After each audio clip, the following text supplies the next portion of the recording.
என் நெஞ்சில் குடியிருக்கும்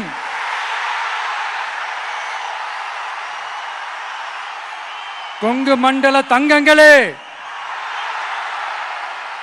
திருப்பூர் பகுதி மக்களே, உங்கள் அனைவருக்கும் என்னுடைய வணக்கம். டே ஆஃப்டர் டுமாரோ 16th அன்னைக்கு நம்மளுடைய தேர்தல் வாக்குறுதிகளை ஒரு புக்கா வெளியிடுறோம். அதுக்கு முன்னாடி இங்க சில பாயிண்ட்ஸை மட்டும்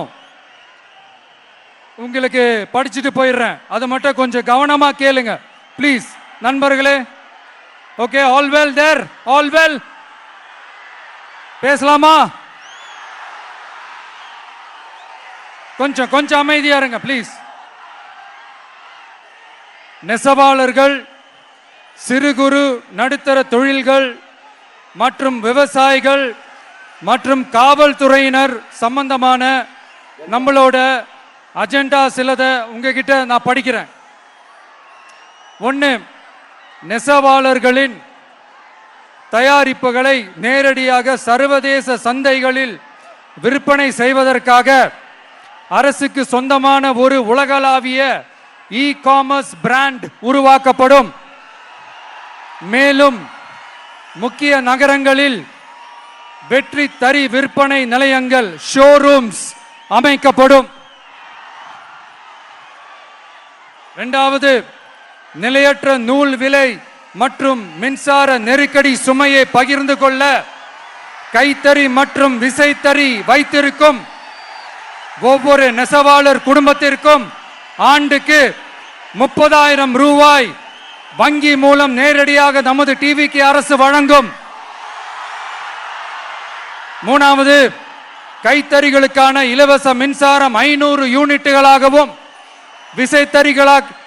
விசைத்தறிகளுக்கான இலவச மின்சாரம் 1500 யூனிட்டுகளாகவும் உயர்த்தப்படும். அடுத்தது, நெசவாளர்களின் உற்பத்தி செலவுகளை குறைப்பதற்காக அவர்கள் வழங்கும் நூல், சாயங்கள் மற்றும் ரசாயனங்களுக்கு நமது டிவிக்கு அரசால் 50% மானியம் வழங்கப்படும். அடுத்தது, நமது டிவிக்கு அரசில் அனைத்து நெசவாளர்களுக்கும் ரூபாய் 10 லட்சம் ஆயுள் காப்பீடு வழங்கப்படும். மேலும் நெசவாளர்களின் முதியோர் ஓய்வூதியம் மாதம் 3000 ரூபாயாக உயர்த்தப்படும். குறு சிறு மற்றும் நடுத்தர தொழில்களின் வளர்ச்சி, லட்சக்கணக்கான வேலை வாய்ப்புகளை உருவாக்குற துறையில ஒண்ணுதான் இந்த எம்எஸ்எம்இஸ். இந்தியாவிலேயே அதிகமான எம்எஸ்எம்இஸ் இருக்கிற மாநிலங்கள்ல நம்ம தமிழ்நாடும் ஒண்ணு. ஆனா இப்படிப்பட்ட இந்த பெருமைக்கு இன்னும் மிக பெருமை சேர்த்தது யார் தெரியுமா? இந்தியாவிலேயே அதிகமான எம்எஸ்எம்இ நிறுவனங்கள் மூடப்பட்டதுல தமிழ்நாடு தான் 2வது மாநிலம். இந்த பெருமையை உண்டாக்குனது தான் திமுக ஆட்சியோட மிகப்பெரிய சாதனை. இப்போ இந்த குறு சிறு மற்றும் நடுத்தர தொழில்களோட வளர்ச்சிக்காக நம்ம டிவிக்கு அரசு என்னெல்லாம் செய்யும்னு கொஞ்சம் பார்க்கலாம். முதல்ல, நெருக்கடியில் உள்ள குறு சிறு மற்றும் நடுத்தர நிறுவனங்களுக்கு உதவுவதற்காக ரூபாய் 15,000 கோடி ஸ்டேட் கிரெடிட் கேரண்டி ஃபண்ட் உருவாக்கப்படும். இரண்டாவது, குறு சிறு மற்றும் நடுத்தர நிறுவனங்கள் மூடப்படுவதற்கான மிகப்பெரிய காரணங்களில் ஒன்று 400% மேல உயர்ந்துள்ள பீக் ஹவர்ஸ் மின் கட்டணம். இது குறிப்பாக ஜவுளி துறையில் உள்ள குறு சிறு மற்றும் நடுத்தர நிறுவனங்களை பாதித்துள்ளது. டிவிகே குறு சிறு மற்றும் நடுத்தர நிறுவனங்களுக்கான எம்எஸ்எம்இஸ் இந்த பீக் ஹவர்ஸ் மின் கட்டணத்தை நமது டிவிகே அரசு நிறுத்தி வைக்கும். அடுத்தது, விரிவான ஆய்வுக்கு பிறகே மின் கட்டணத்தை முறைப்படுத்தும். மேலும் குறு சிறு மற்றும் நடுத்தர நிறுவனங்கள் அடுத்து வரும் 5 ஆண்டுகளுக்கு 100% மின்சார வரி விலக்கை பெறும். அடுத்தது, குறு சிறு மற்றும் நடுத்தர நிறுவனங்கள் உலகளவில் போட்டி போடுவதை உறுதி செய்வதற்காக அவற்றை நவீனமயமாக்க ஒரு யூனிட்டுக்கு ரூபாய் 50 லட்சம் வரை என்ற அளவில் 35% நேரடி மூலதன மானியத்தை நமது டிவிகே அரசு வழங்கும்.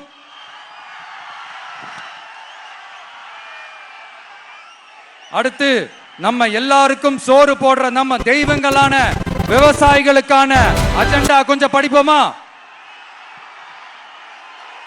5 ஏக்கருக்கு குறைவான நிலம் உள்ள விவசாயிகளுக்கு வேளாண் கூட்டுறவு சங்கங்களில் வாங்கிய பயிர்க்கடன் முழுமையாக தள்ளுபடி செய்யப்படும். 5 ஏக்கருக்கு மேல் உள்ள விவசாயிகளுக்கு 50% தள்ளுபடி செய்யப்படும். அடுத்தது குறைந்தபட்ச ஆதரவு விலைக்கு எம்எஸ்பி சட்டப்பூர்வ உத்தரவாதம் வழங்கப்படும்.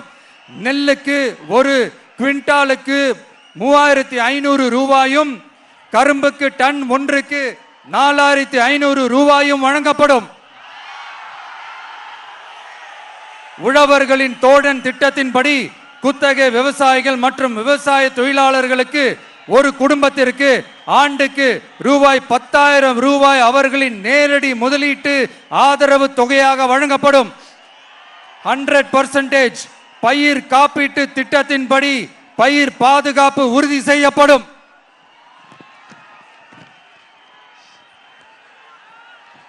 கடைசியாக நமது அரசு ஊழியர்கள் நலன்.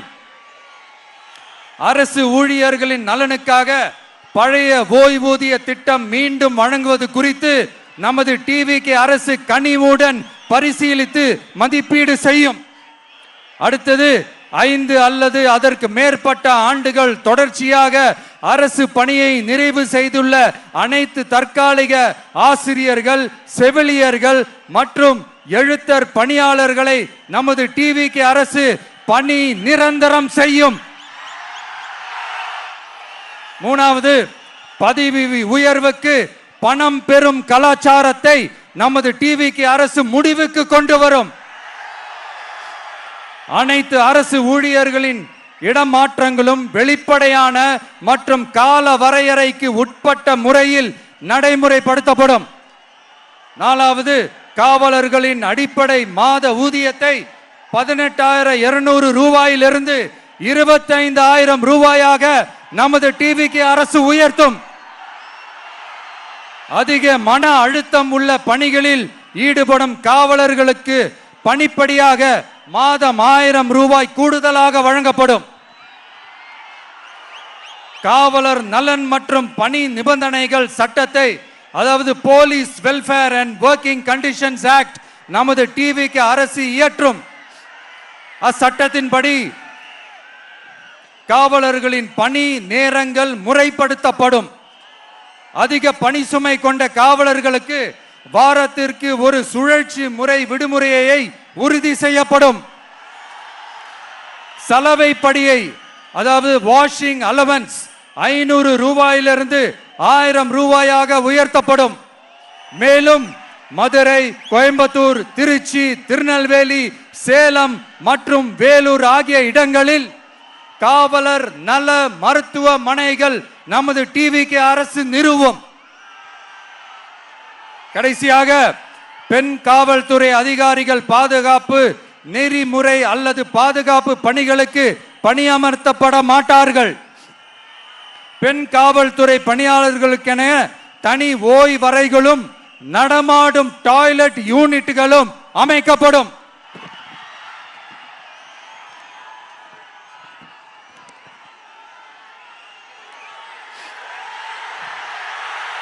நீங்க எல்லாரும் இந்த விஜய 100% நம்பலாம்.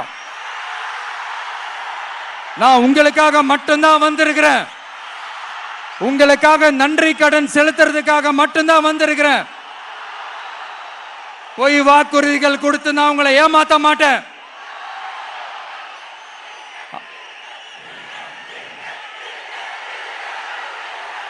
அதனால உங்க அண்ணனுக்கு, உங்க தம்பிக்கு, உங்க மகனுக்கு, உங்க பிள்ளைக்கு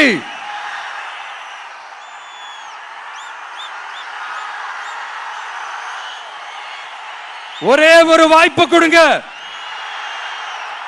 தயவு செஞ்சு விசில் சின்னத்துக்கு ஓட்டு போடுங்க.